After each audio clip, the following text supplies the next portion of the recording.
The day before I agreed to marry another man, I drove to my husband's grave, with a bouquet of white lilies on the passenger seat.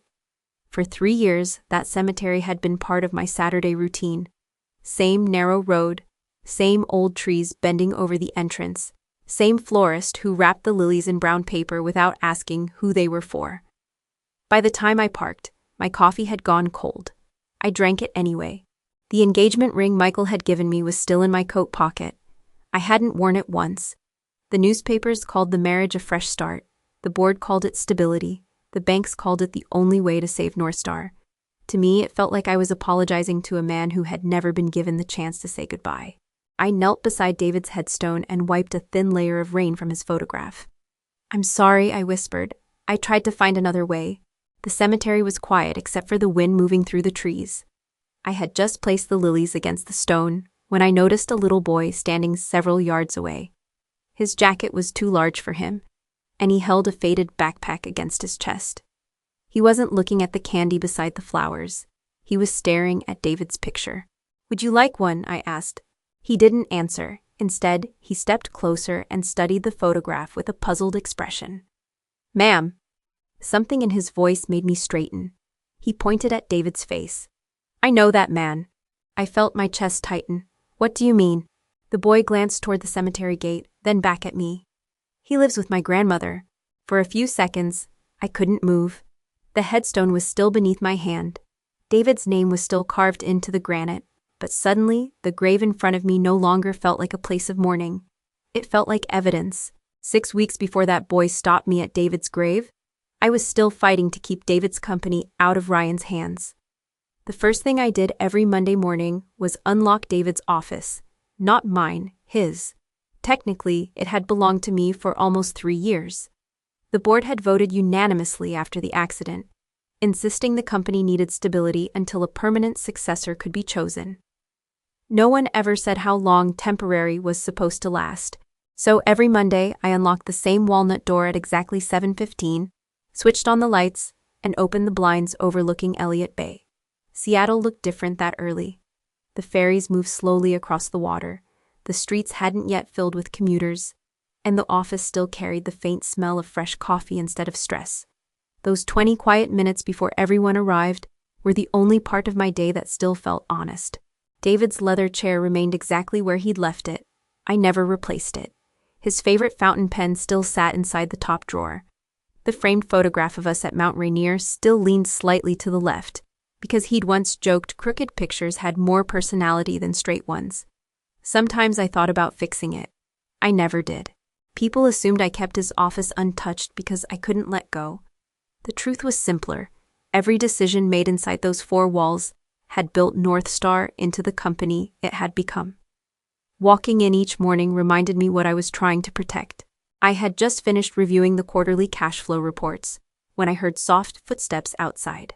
Emma, my executive assistant, appeared in the doorway holding 2 coffees.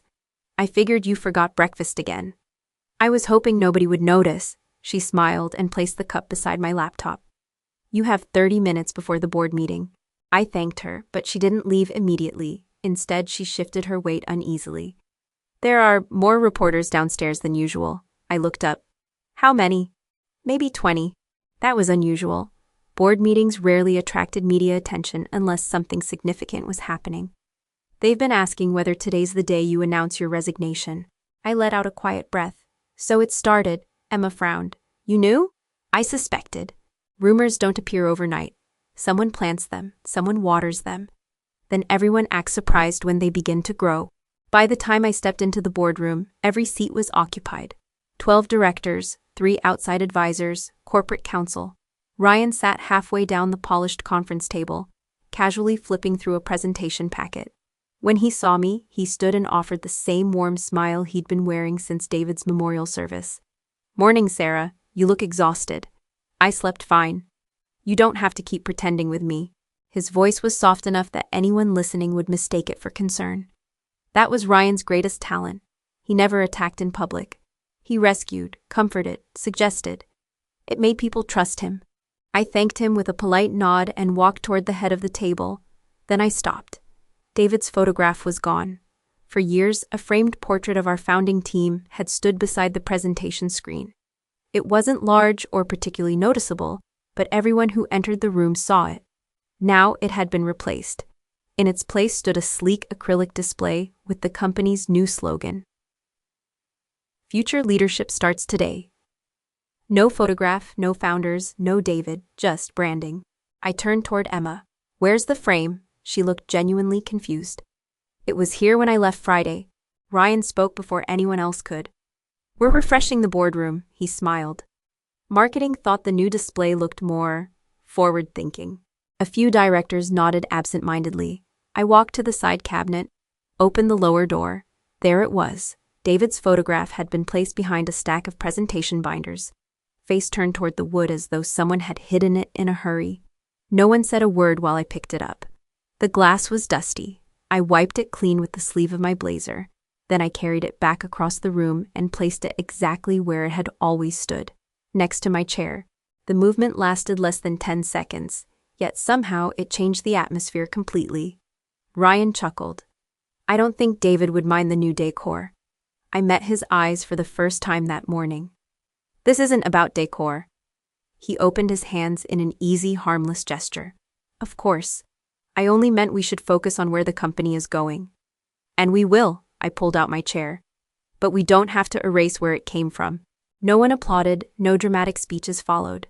The meeting simply began, which, in some ways, made the moment even more powerful. Half an hour later, after reviewing earnings projections, Director Collins cleared his throat. There is another matter. He adjusted his glasses before looking directly at me. Some institutional investors have raised concerns about long-term leadership. I already knew what was coming. They're asking whether Northstar should begin searching for a permanent CEO. Permanent, such an innocent word, until you realize it means replacing someone while they're still sitting in the chair. I am the CEO, I answered calmly. Interim, another director corrected. For 3 years, I replied. During those 3 years, our revenue has grown 22%. We've expanded into 2 new markets, and we've paid down more debt than at any point in the previous decade. No one challenged the numbers, because they couldn't. Director Collins folded his hands. This isn't about performance. No? It's about perception. There it was, not facts, perception. Ryan leaned forward just enough to enter the conversation. I think what everyone is trying to say. He paused, choosing his words carefully. Is that you've been carrying an impossible burden. You've done an incredible job. I don't think anyone questions that. But maybe. He glanced around the room. It's time someone helped carry the weight. Several heads nodded. It sounded reasonable, compassionate even. Except I knew exactly what he was offering, not help, control. Before I could answer, my phone vibrated silently against the table. A news alert flashed across the screen.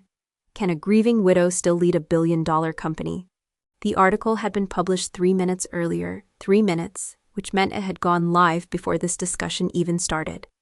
I locked the screen without opening it. Then I looked slowly around the room, not at Ryan, at everyone else. Some avoided my eyes. Others suddenly found their notes fascinating. Someone already knew that article was coming. Someone expected me to see it during this meeting. Someone wanted me distracted. I folded my hands on the conference table, very calmly, very deliberately. Let's continue with the agenda. Ryan smiled, a small, almost invisible smile. The kind people wear when they believe the first domino has finally begun to fall. He thought today was about weakening my position. He had no idea. This was merely the first move in a game that had started long before either of us realized it. The article hit the internet before I even made it back to my office.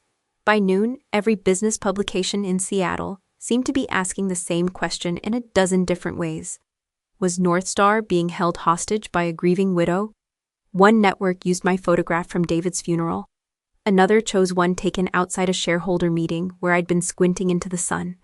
They cropped out everyone around me, leaving only my tired expression beneath a headline that read, "How long is too long to mourn?" I closed the browser before I could read another word. People think hurtful headlines make you angry. They don't, not after the first few dozen. Eventually, they just become background noise, like rain tapping against a window you can't close. Outside my office, Northstar kept moving.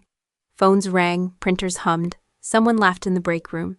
business never stopped simply because your life had. There were payrolls to approve, contracts to review, investors expecting updates by 4 o'clock. I preferred it that way. Work gave grief boundaries. My phone buzzed. It was Daniel from Evergreen National Bank. He'd handled North Star's credit facilities for nearly 8 years. "Sarah," his voice sounded unusually careful. "Do you have a minute?" "I always have a minute for my banker." Normally he'd laugh. Today he didn't. "I'm afraid we've run into a compliance issue." That phrase alone told me this wasn't his decision. "What kind of issue?" "Our risk committee met this morning. And? They've decided to temporarily suspend the expansion credit line until leadership concerns are resolved." I leaned back slowly. "Leadership concerns? I'm sorry. So am I. We've never missed a payment." "I know. Our debt ratio is healthier than it was 2 years ago." "I know. Our cash reserves exceed covenant requirements." Another pause. "I know all of that. So why?" Daniel sighed. "Unofficially, someone has been calling institutional lenders. They're saying the company lacks stable leadership. They're suggesting succession disputes could trigger litigation." None of those claims were true. That wasn't the point. Banks don't wait for fires, they react to smoke. "I wanted you to hear it from me first." "I appreciate that. If it helps." He hesitated. "I don't believe the rumors." "I know." After we ended the call, I remained staring at the dark computer screen. Not because I was shocked, because everything had happened too quickly. The board meeting, the article, now the bank. Separate events, one timing. Somebody wasn't reacting to circumstances. Somebody was creating them. A soft knock interrupted my thoughts. Emma stepped inside carrying a tablet. "I hate to bother you." "You never bother me." She bit her lip. "Channel 7 is downstairs. They're asking if you'll comment on the banking rumors." "Already?" "They somehow knew before we did." "Of course they did." I looked out through the glass wall overlooking the trading floor below. Employees continued working. Most had no idea what was happening. A company can look perfectly healthy from the outside, while someone quietly cuts the cables underneath it. "I'm not speaking to the press." "I figured." Emma started toward the door before stopping. "Oh, Ryan's already talking to them." I looked up. "What is he saying?" She checked the live stream. "He says North Star is fundamentally strong, that everyone should support you, that this is a difficult time for the company." I almost smiled. There it was. The oldest trick in corporate politics. Create uncertainty, then volunteer to calm it. Ryan wasn't feeding the fire. He was making sure everyone saw him holding the bucket. Around 3 that afternoon, I walked downstairs to review a logistics proposal with our operations team. Conversation stopped for a fraction of a second when I entered. Not dramatically, just enough to notice. Then everyone smiled a little too quickly, asked if I needed coffee, offered unnecessary help. Pity is remarkably efficient. It makes people kind without making them honest. As I headed back upstairs, I heard voices drifting from the Human Resources office. The door wasn't completely closed. "I don't need reports on everyone," Ryan was saying. "Just Sarah." Another voice answered quietly. "I don't feel comfortable with that." "I'm not asking you to spy. I'm asking you to look out for her." A pause. "If she breaks down, if she starts crying, if she locks herself in her office, I need to know immediately. It could affect the company." I stood perfectly still, not close enough to be seen, just close enough to hear every word. The HR director spoke again. "She deserves some privacy." Ryan lowered his voice. "And she'll have it, but if she's struggling, we need to intervene before anyone else notices." His concern sounded genuine, almost compassionate. Anyone walking past that office would have admired him. I knew better. Ryan didn't want to know if I was hurting. He wanted to know exactly when I became vulnerable. That was very different. I walked away before either of them came out. There was no reason to confront him, not yet. Predators reveal more when they believe they're invisible. Late that evening, after most of the building had emptied, another visitor arrived. Eleanor Hayes, David's mother. She never called before coming. She simply appeared, as though grief had permanently given her permission to ignore ordinary manners. She stepped into my office wearing a navy coat despite the unusually warm weather. For several moments she wandered silently around David's office. Her fingers brushed across the bookshelf, the old globe by the window, the photograph I'd returned to the boardroom that morning. Finally she sat down. "You still keep everything exactly the same?" He liked things where they were. So did you. Neither of us smiled. She looked older than I remembered. Not weaker, just tired. We all miss him, she said softly. I know. No. She shook her head. I don't think you do. I frowned. What do you mean? She folded her gloves carefully into her lap. The rest of us have accepted he's gone. You haven't. The words stung more than I expected. Not because they were cruel, because they came from someone who had buried her own son. She reached across the desk and covered my hand with hers. You deserve another chance at life, Sarah. I have a life. You have work, that's different. I gently withdrew my hand. North Star was David's life, and protecting it is how I honor him. Eleanor looked down for several seconds. Then she whispered something so quietly I almost missed it. Sometimes honoring the dead means letting the living move forward. After she left, I remained alone in the office long after the lights in neighboring buildings had gone dark. Seattle shimmered beneath the evening rain. Traffic crawled across the bridge in long ribbons of red. On my desk sat 3 things: the bank's suspension notice, a folder containing tomorrow's board agenda, and a framed photograph of David smiling beside the prototype that had started everything. I stared at that photograph until my coffee went cold again. Whoever was behind this wasn't trying to bankrupt North Star. Not yet. They were doing something far more dangerous. They were trying to convince everyone, including me, that David's place in this company had already become a memory. And memories, unlike people, couldn't vote. The proposal arrived on a Thursday morning, not by email, not through one of our attorneys. A courier in a charcoal gray suit walked into the lobby carrying a navy leather portfolio embossed with the logo of Harrison & Cole, one of the most expensive corporate law firms in the Northwest. Emma called before sending him upstairs. He's insisting it has to be delivered directly to you. I'll sign for it. When the envelope landed on my desk, I already knew it wasn't good news. Nobody hired Harrison & Cole to solve small problems. I waited until the courier left before opening it. Inside was a single cover letter.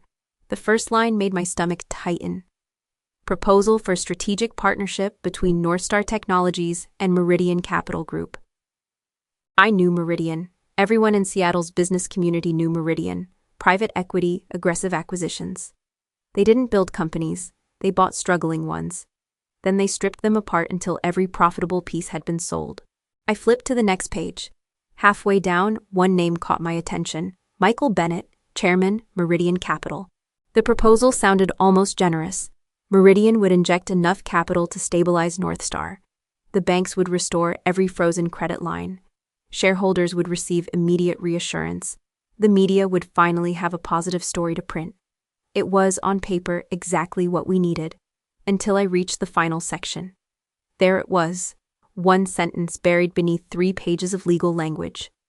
The partnership is contingent upon the marriage of Sarah Hayes and Michael Bennett, thereby ensuring long-term leadership stability and unified voting interests. I read it twice, not because I hadn't understood it, because I couldn't believe someone had written it down. It wasn't a merger proposal. It was a business transaction disguised as a wedding. Michael arrived that afternoon. He was almost exactly what I'd expected. Mid-50s, impeccably dressed, confident without being loud. The kind of man who had spent decades negotiating billion-dollar deals and knew silence often carried more weight than words. He accepted the coffee Emma offered before sitting across from me. I imagine you've read the proposal. I have. And I'm trying to decide whether I'm speaking to an investor or a matchmaker. To his credit, he laughed. I've been called worse. Neither of us smiled after that. He folded his hands neatly on the table.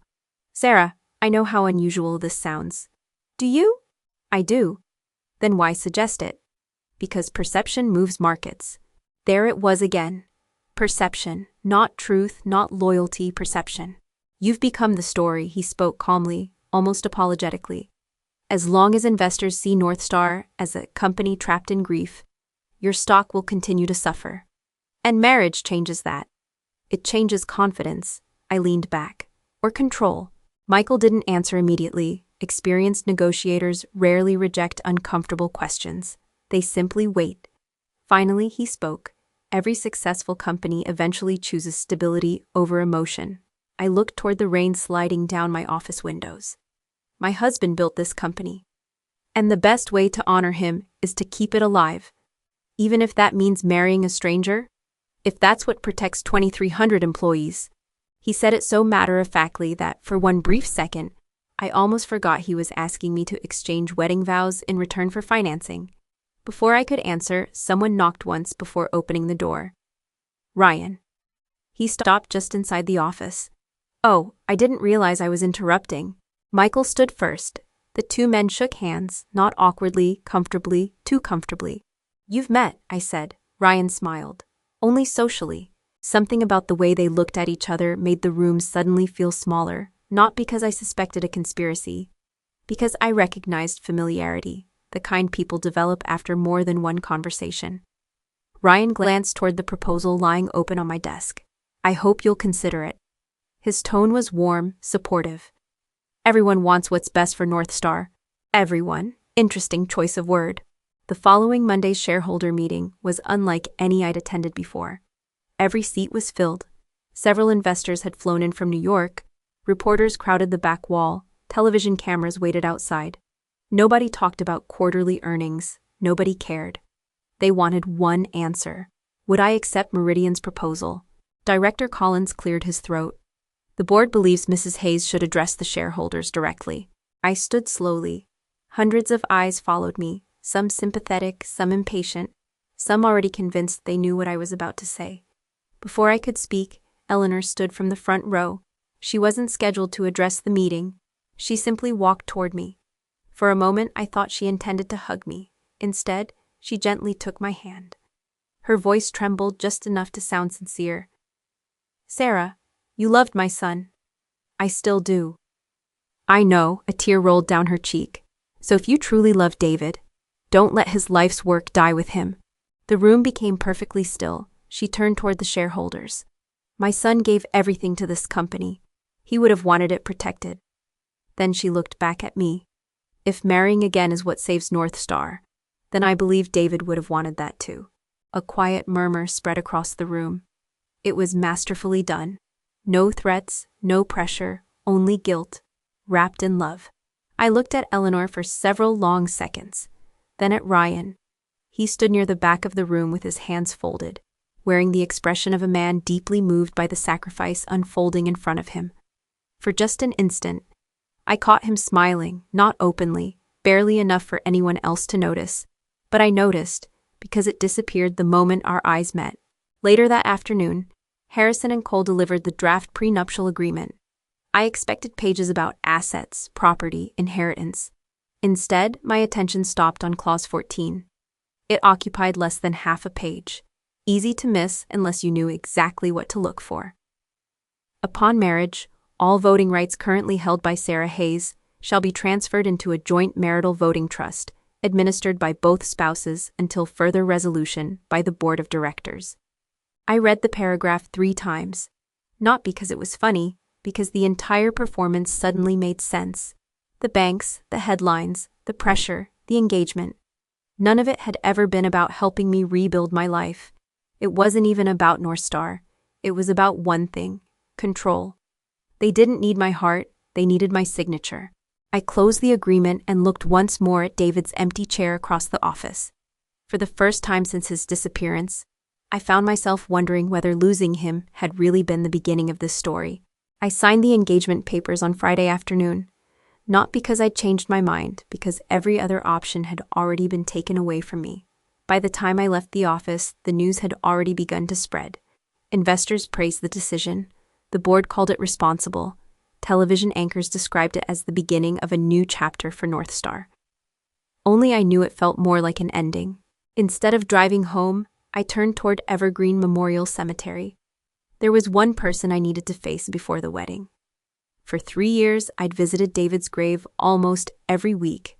I never spoke for long, just enough to tell him what had happened, enough to pretend he was still listening.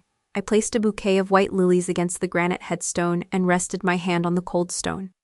"I'm sorry," I whispered. "I couldn't save the company any other way. I hope, wherever you are, you'll forgive me."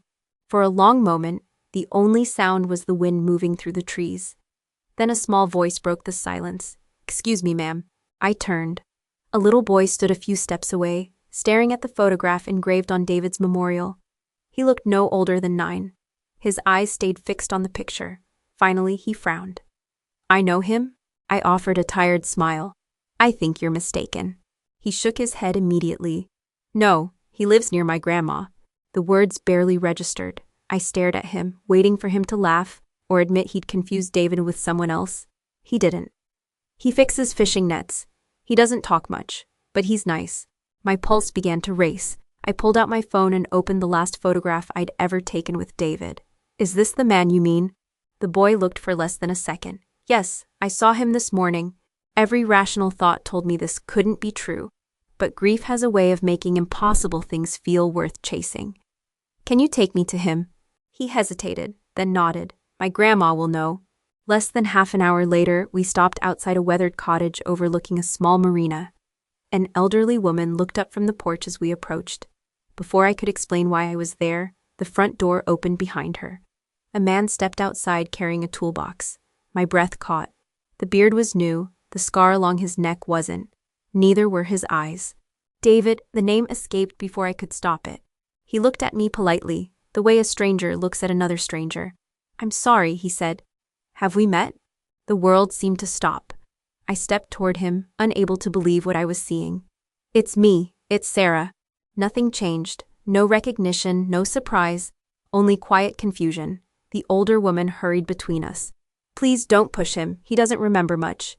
I looked from her back to David, alive, standing only a few feet away, breathing, speaking, and looking at me as though we'd never shared a single day together. For 3 years, I'd believed I was mourning a dead husband. The truth was somehow even crueler. He had survived, but every memory that made us husband and wife had been left behind somewhere in the fire. For the next 48 hours, I told no one that David was alive. Not the board, not my attorneys, not even Emma. The fewer people who knew, the safer he was. Dr. Patel, the neurologist Rose had convinced to examine David over the past 2 years, explained everything in language that was both hopeful and terrifying. "His memory isn't gone," he told me, after reviewing David's scans. "It's fragmented. Can it come back? It already is." He pointed to several notes in David's file. "Smells, sounds, certain places, they trigger flashes. But trauma doesn't follow a schedule. You can't force it." I nodded, though patience was the last thing I had left. Before leaving, David stopped me outside the clinic. "Sarah?" My heart jumped. For one impossible second, I thought he remembered. Instead, he looked embarrassed. "Rose says, you're a friend." I smiled, even though it hurt. "It is." He hesitated. "I don't know why, but I feel like I should trust you." It wasn't much, but after hearing "Far, have we met?" only 2 days earlier, it felt like the first crack in a locked door. Back at North Star, the pressure hadn't eased. It had intensified. The banks wanted an answer, the board wanted certainty. The media wanted a wedding date. Ryan wanted all 3. When I arrived Monday morning, Emma was waiting outside my office with a stack of envelopes. "You've received 17 requests for interviews." "I'll decline them," she nodded. And Mr. Bennett confirmed the engagement announcement for next Friday. Exactly 1 week away, everything was moving faster than I wanted, which meant someone else was setting the pace. That afternoon, I finally opened the secure archive David had built years earlier. Most executives kept paper records because regulations required them. David kept them because he trusted paper more than people. The archive occupied an entire room beneath the headquarters. Every document was cataloged. Every access required a digital log. Emma unlocked the security door. "I haven't been down here since David." She didn't finish the sentence. Neither of us needed her to. For 3 hours, we reviewed maintenance records, insurance reports, and emergency response files connected to the warehouse fire that had supposedly killed David. Nothing, everything looked painfully ordinary. Until Emma frowned at one screen. "Sarah, you should see this." She pointed toward the access log. Between 10:41 p.m. and 11:28 p.m. on the night of the fire, 47 minutes had vanished. No camera footage, no door records, no security badge activity, just nothing. Digital systems don't simply forget 47 minutes. Someone had erased them. I leaned closer. "Can we recover it?" "I don't know, but someone definitely wanted us to believe nobody entered the building. A chill ran through me. For 3 years, I'd accepted that the fire was a tragic accident. Now I wasn't sure it had been an accident at all. The second discovery came less than an hour later. Emma handed me an incident report from the warehouse. There was an automatic fire suppression alarm. I know. It never activated. I looked up. What? It was manually overridden. By whom? The report answered that question. Authorized override. Raymond Davis. The night supervisor. I remembered Ray. Quiet, reliable. He'd worked for Northstar for nearly 15 years. According to this report, someone with full authority had disabled the emergency system less than 10 minutes before the fire spread. I stared at the page for several long seconds. Accidents don't require overridden safety systems. People do. That evening, I drove back to Rose's cottage. David sat on the dock repairing a fishing net, while the sun disappeared behind Puget Sound. When he saw me, he smiled. Not with recognition, just familiarity. You're back. I brought dinner. Rose laughed softly. He likes you. David looked almost embarrassed. I guess I do. We ate outside while gulls circled overhead. For a while nobody talked about warehouses or fires. It felt strangely normal until David suddenly froze. His fork slipped from his hand. He pressed both palms against his temples. David? He didn't answer. His breathing became shallow. I smell. He closed his eyes tightly. Oil. Burning oil. Rose immediately knelt beside him. It's another memory. His face twisted in pain. A steel door. Someone shouting. Then one word escaped his lips, barely louder than a whisper. Run. Just as suddenly it was over. He opened his eyes again, confused. What happened? Dr. Patel had been right.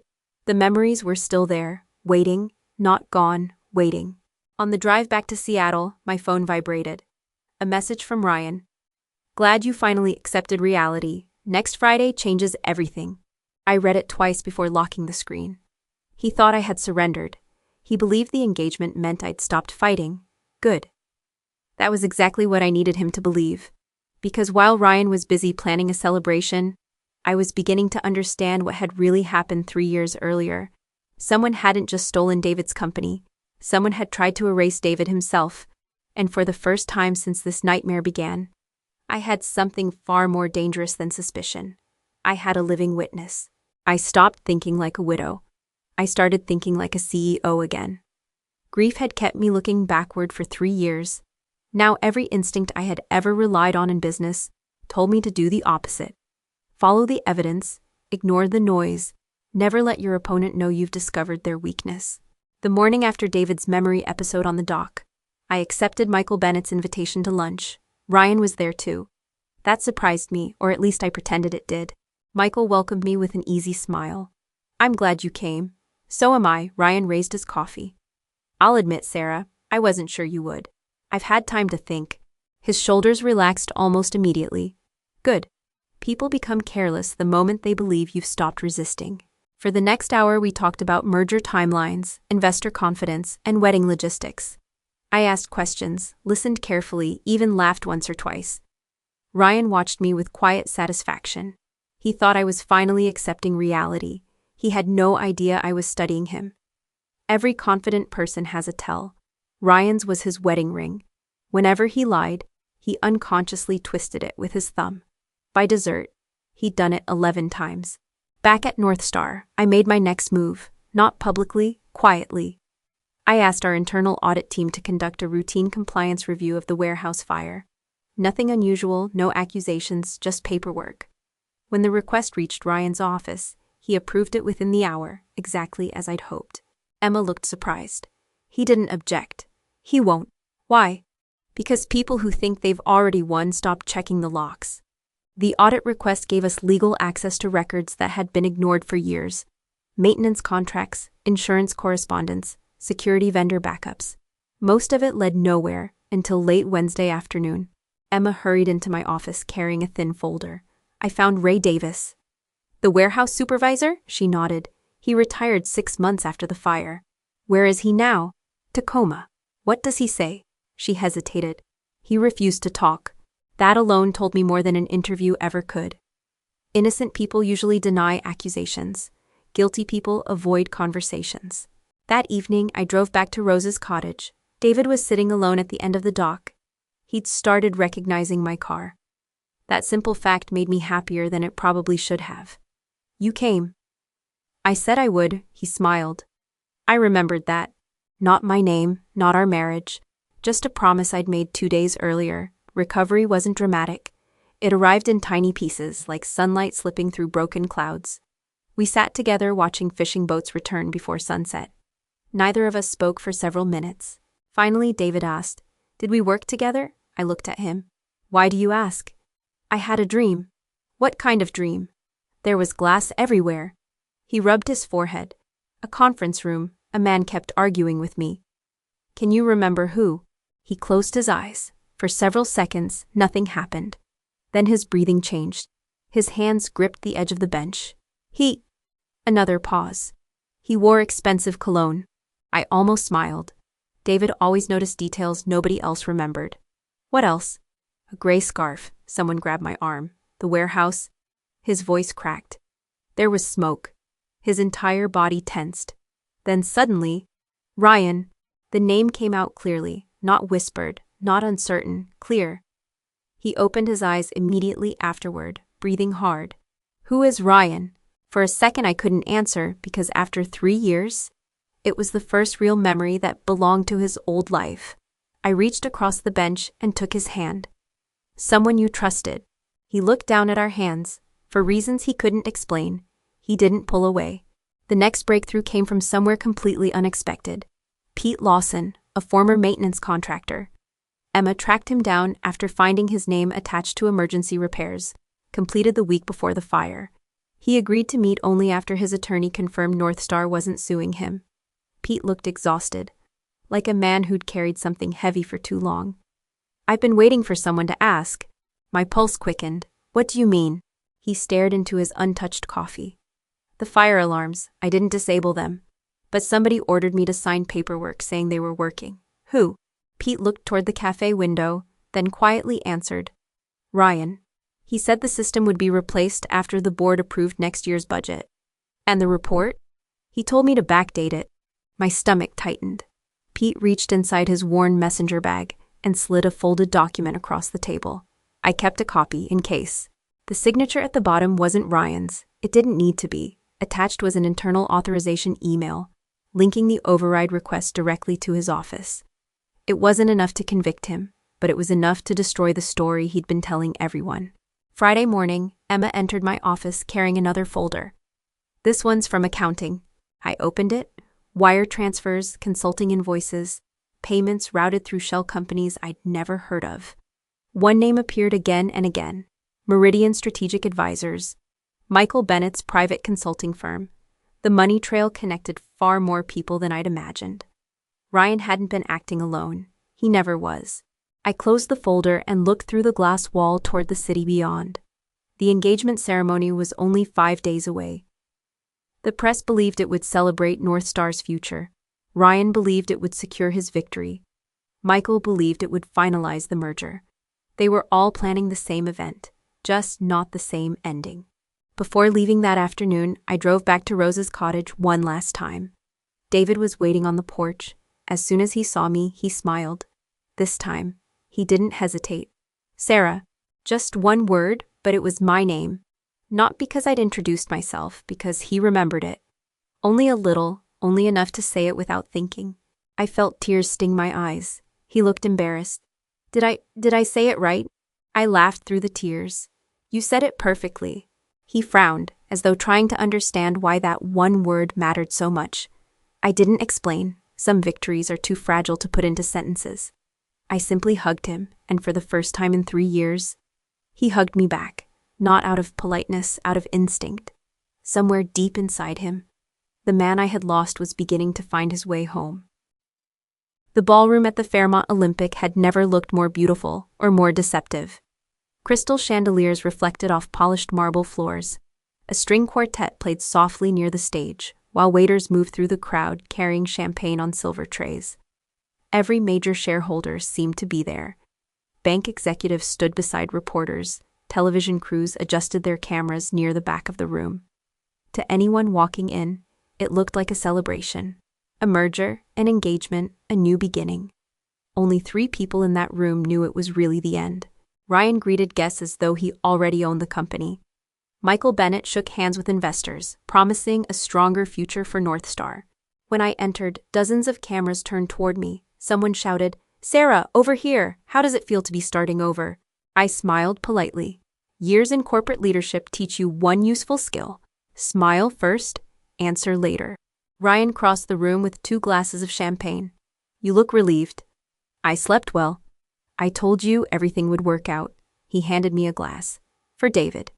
The words almost made me laugh. Instead, I raised the glass slightly. "For the truth."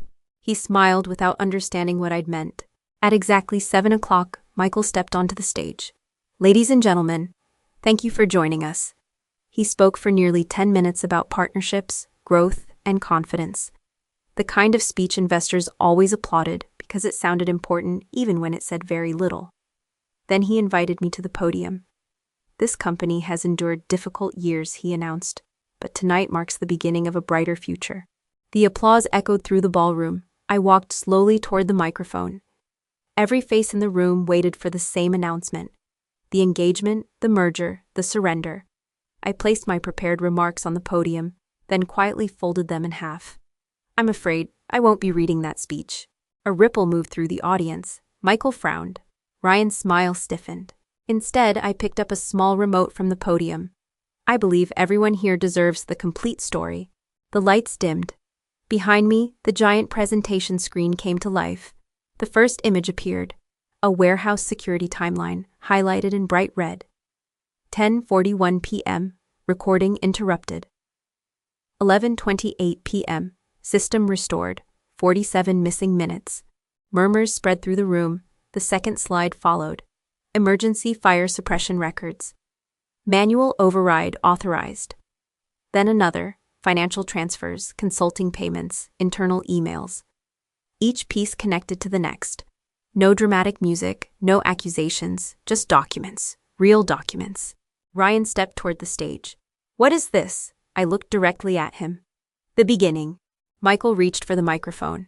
"This is neither the time nor the place." "I disagree." I turned toward the audience. "For 3 years, everyone believed my husband died in a warehouse fire." I paused. That was never the whole truth. The ballroom fell silent, not the theatrical kind, the real kind. The kind where someone sets down a wine glass because they suddenly need both hands. Ryan laughed, a little too loudly. "Sarah, I think grief has finally caught up with you." "No," I shook my head. "Evidence did." Another slide appeared. Pete Lawson's signed statement, then Ray Davis's maintenance authorization. A reporter in the front row raised his camera. Another stepped closer to the stage. Ryan's confidence began to crack. These documents proved nothing. They proved someone disabled the fire protection system. They proved someone erased security records. They proved someone lied. Michael leaned toward me. "This ends now." "It already has." I nodded toward the ballroom entrance. Every head instinctively turned. The doors opened. Rose walked in first.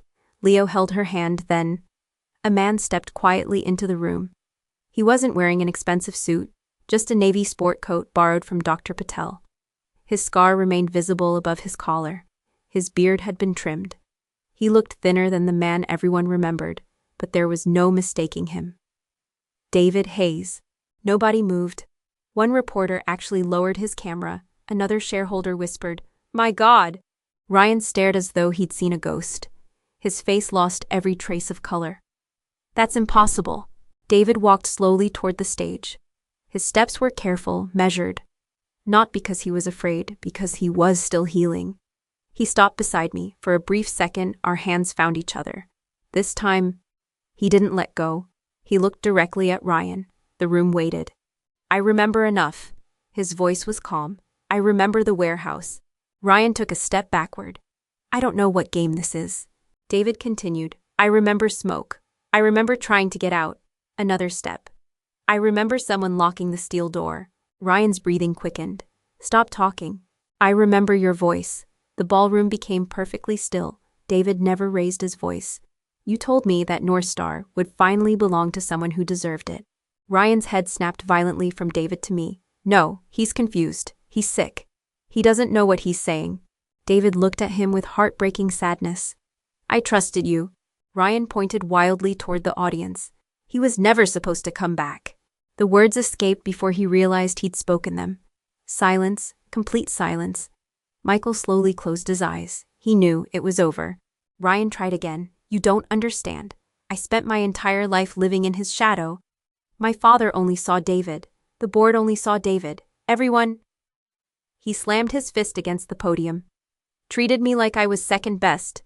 No one interrupted him, not even me, because the truth no longer needed my help. Ryan kept talking. Years of jealousy poured out faster than he could stop it. I built this company too. I deserved that office. I deserved everything he had. Two police detectives stepped quietly through the ballroom doors. Ryan didn't even notice them. Not until one of them spoke. Mr. Hayes, he turned slowly. We have a warrant for your arrest. For the first time all evening, Ryan finally looked afraid. As officers placed him in handcuffs, he searched the room for someone to save him. Michael looked away. The shareholders remained silent. Even Eleanor sat motionless, tears streaming down her face as she stared at both of her sons. One lost to greed, the other somehow returned from the dead. The cameras kept rolling, but I wasn't watching Ryan anymore. I was looking at David. He squeezed my hand gently, not because everything had been repaired, because after 3 years of believing we'd lost each other forever, we were finally standing in the same story again. The headlines lasted for weeks. Ryan was arrested before he ever left the ballroom. Federal investigators reopened the warehouse fire, and one by one, the lies that had buried the truth began to fall apart. North Star survived the scandal, and for the first time in years, the company no longer felt like a battlefield. But none of that mattered as much as the quiet victories waiting at home. David's recovery came slowly. Some mornings he remembered a place before he remembered a name. Other days he recognized an old song, but forgot what we'd eaten for breakfast. We stopped measuring progress by perfection. Instead, we celebrated every small step forward. One afternoon he walked into the kitchen, smiled, and reached for the coffee mug I'd always used. I remembered this one, he said. It wasn't much. To me, it meant everything. A few months later, we returned to the cemetery together. For 3 years, I'd spoken to a gravestone as if it were my husband. Now he stood beside me. Neither of us brought flowers. There was no goodbye left to say. We removed his photograph from the memorial and thanked the groundskeeper who had quietly watched me grieve every Saturday without ever asking questions. As we walked back toward the parking lot, David slipped his hand into mine. I wish I could remember every single day we lost. You don't have to, I answered. We're here now, he smiled. I like now. Before driving home, we made one last stop at Rose's cottage. Leo came running down the porch before the truck had even stopped. I told everybody you weren't dead, David laughed and hugged him. You were the only one who never stopped believing.